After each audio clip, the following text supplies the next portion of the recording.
Call Outsurance on 08600 60,000 today. Useless!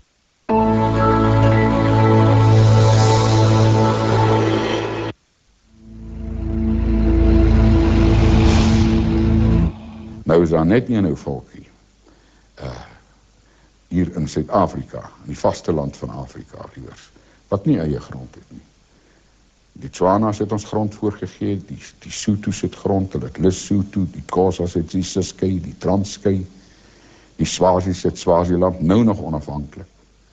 Die Botswanas lê langsom, met hulle pragtige op na Rhodesië, so het elke, maar nou maar die boervolk. Die room van Europa, wat gegroei het uit die drang om ons geloofsvryheid, hulle vaderland prysgegee het, en bereid was om in die wilde te gaan bly, om vry te wees, om hulle God te kan dien, die vervolging wat hulle teen die katholieke gehad het, die verskriklike vernietiging, die wreedste maniere. Die gronde wat toe verkoop is, of toe gegee is aan die swart boere, 80% van hulle het nooit 'n sukses gemaakt nie.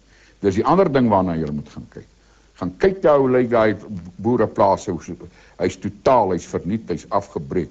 Wat beteken, die boer kon nie meer werk verskaf het nie, so dit nie net alleen werkloosheid veroorsaak tussen die wit man nie, maar sy seuns kon nie boer nie, hy het nie grond gehad om te boer nie, hy kon nooit teruggaan na die grond toe, want die grond is kunsmatig opgejaag deur die regering oral tot die plase gekoop het en dan vir die swart boere gegee het.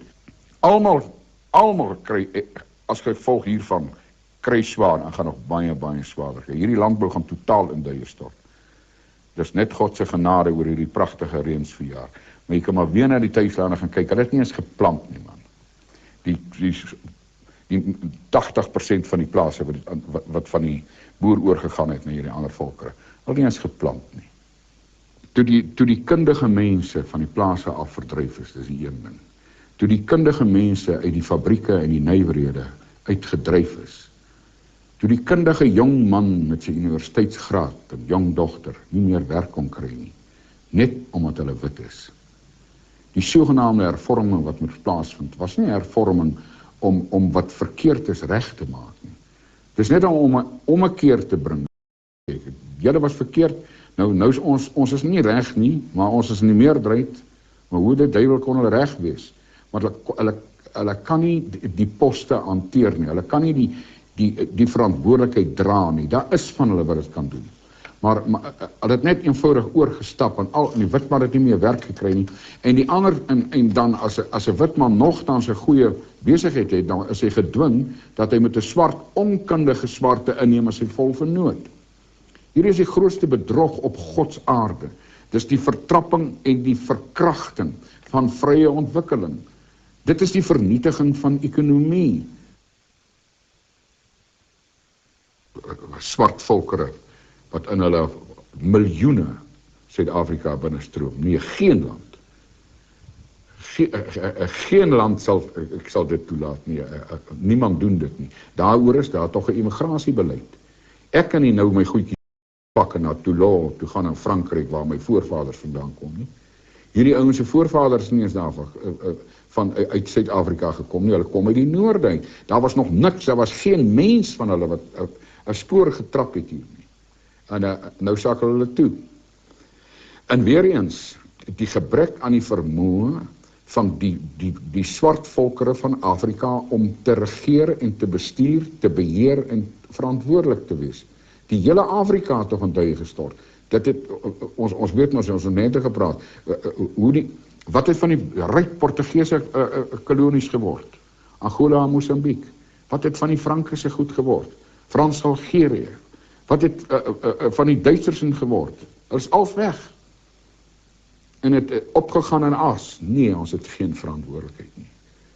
En ek dink die regering maak doelbewus van die geleentheid gebruik dat hulle hierheen kom, maar om die massa-oorwig, getalle oorwig te vergroot, sodat die klein volkie so klein gedruk en gekrimp sal word, dat hy op die ouens sal moet weghardloop by die land. 'n Koei droog stadig op. As die koei sleg behandel word, dan word die melk al minder. As die koe nie meer genoeg kan eet nie, as die armoede kom, die veldarmoede, die grasarmoede, dan word sy maar en dan droog sy op, ons dan naderhand geen melk. En as jy roekeloos melk, dan melk jy haar dood.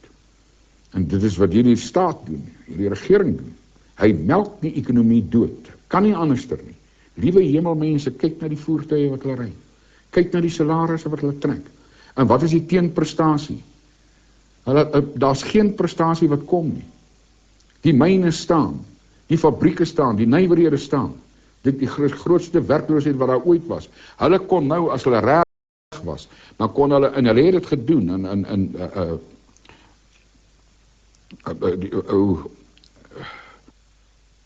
wat is die ou president? Nee, maar voor hom. In Mandela se tyd. Kyk in Mandela se tyd, hoeveel miljoene, triljoene dollars en Engelse ponde en gulde, ja, selfs uit ons Nederlande het die land ingekom. En dis weg daai goed, daar bestaan nie meer so iets nie. En nou word die hande die Europeërs begin die hande toehou en die geld gaan al minder word en minder. En dan op die ou en dan is die koei leeg gemelk. En dan kom die groot revolusie. As die hongersnood kom, ons het dit nou onder die plakkerskamp op die stadium, is dit nie so vreeslik tussen die swartes nie. Want het lyk vir my die families wat so mors, die gee dan vir hulle mense 'n bietjie geld vir die ander. Maar as die ekonomie tot duie stort, dan is dan in enige land in die wêreld, as die melk opdroog in enige land, dan is dit oorlog. Coming up after the break. Maar kyk, hulle is lafaarde die goed. Hulle maak jou dood, maar as die eerste lig op by die huis val,